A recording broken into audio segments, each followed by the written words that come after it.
Today we are taking a look at the cheapest MP5 clone on the market currently. This is the MAC-5 made by Military Armament Corporation.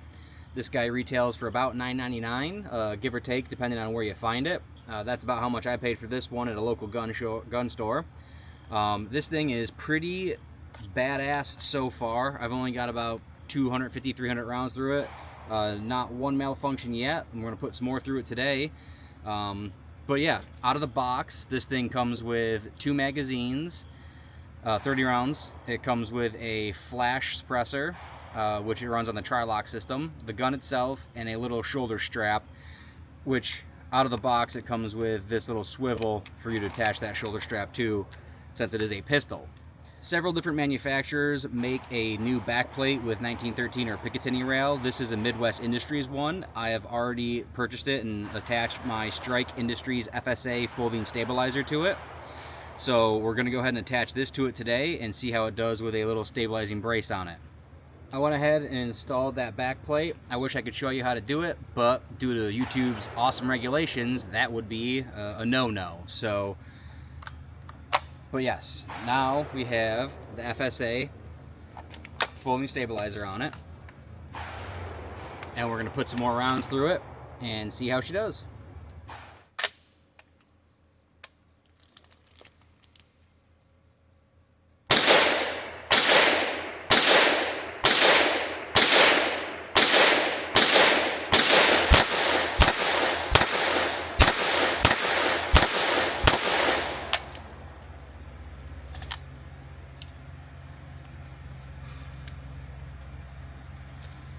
So, first 15 shots using the stabilizer brace, not terrible. All went kind of where I wanted to. Grouping's not super tight, but also first time trying it.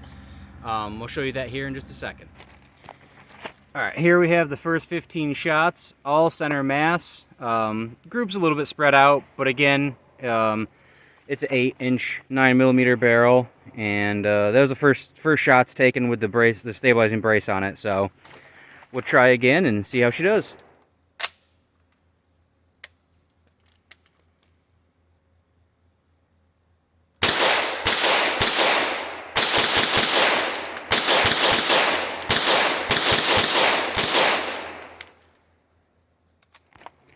Second 15 rounds only had one outside of the center mass.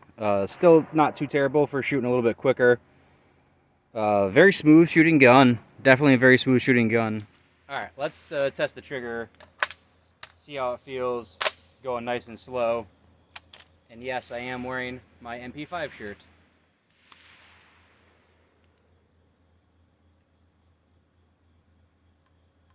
There's a little bit of slop, not a lot, but it gets to the wall pretty quickly.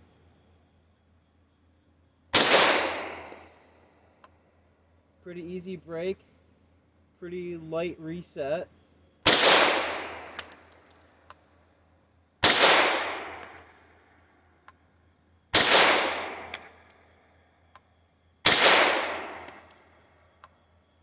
Not bad. I think it said it was about a 4.5-pound trigger on it.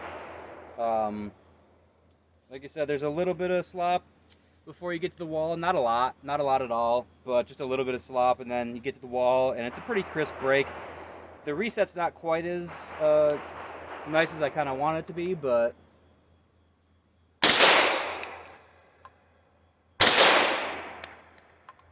the reset's kind of chunky. I don't know if that makes any sense, but it's not quite as crisp.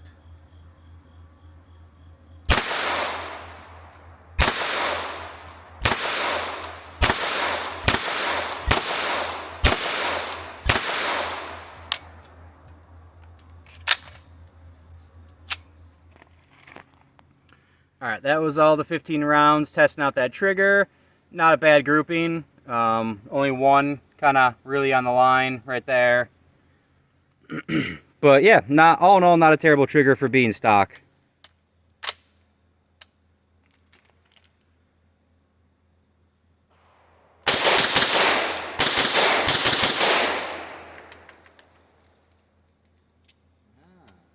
First malfunction.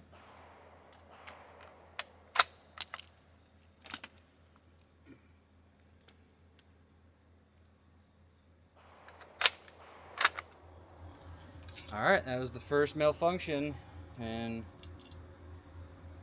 probably about 500 rounds. Let's see.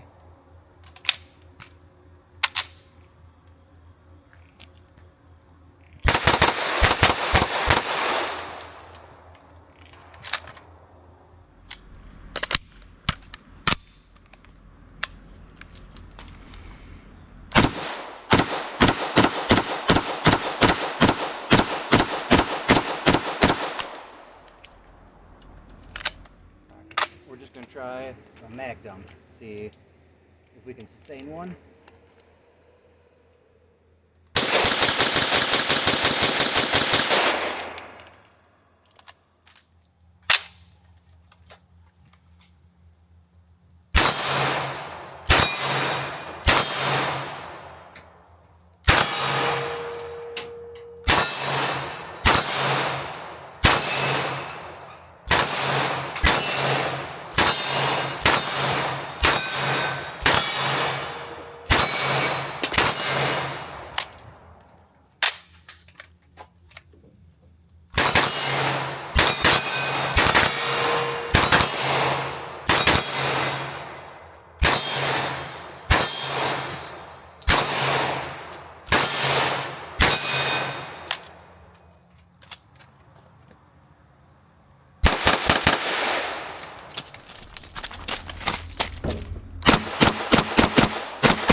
So my first impressions are overly all, for the price, good. My really only big complaint about this is the safety. It's kind of a pain in the ass to get to with just your thumb. It needs to be extended a little bit or something. It's hard to, you can't really do it just like that. You kind of have to bring the gun in like that to do it. Other than that, this thing, it shoots flat, it shoots smooth, it's pretty accurate. I had one failure to go into battery out of close to 500 rounds, I would say. It didn't look, the round didn't look scratched, it didn't look damaged, anything like that. It just didn't go fully into battery. Other than that, I've had no issues, no stovepipes, no failure to feeds, nothing like that. Just that one where it didn't completely go into battery.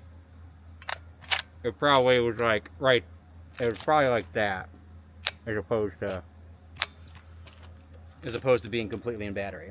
So, like I said, overall first impressions are good, especially for the price. An MP5 clone for $1,000. It's not bad. Obviously, I'm going to put this thing through its paces, and we'll keep shooting it, and I'll update you if I have any big issues with it, or if I continue to like it. I do plan on replacing the handguard with a Midwest Industries M-Lock rail. Probably put a flashlight on it, and then I do also plan on putting a Midwest Industries top rail on here, so I can put a red dot on it. Those are probably the only other two mods that I'll do to it. Unless I have any other issues with like feeding or anything like that, then obviously I will look into what I can do. But as of right now, still a pretty good first impression for a non-professional, non-badass, tactical dude.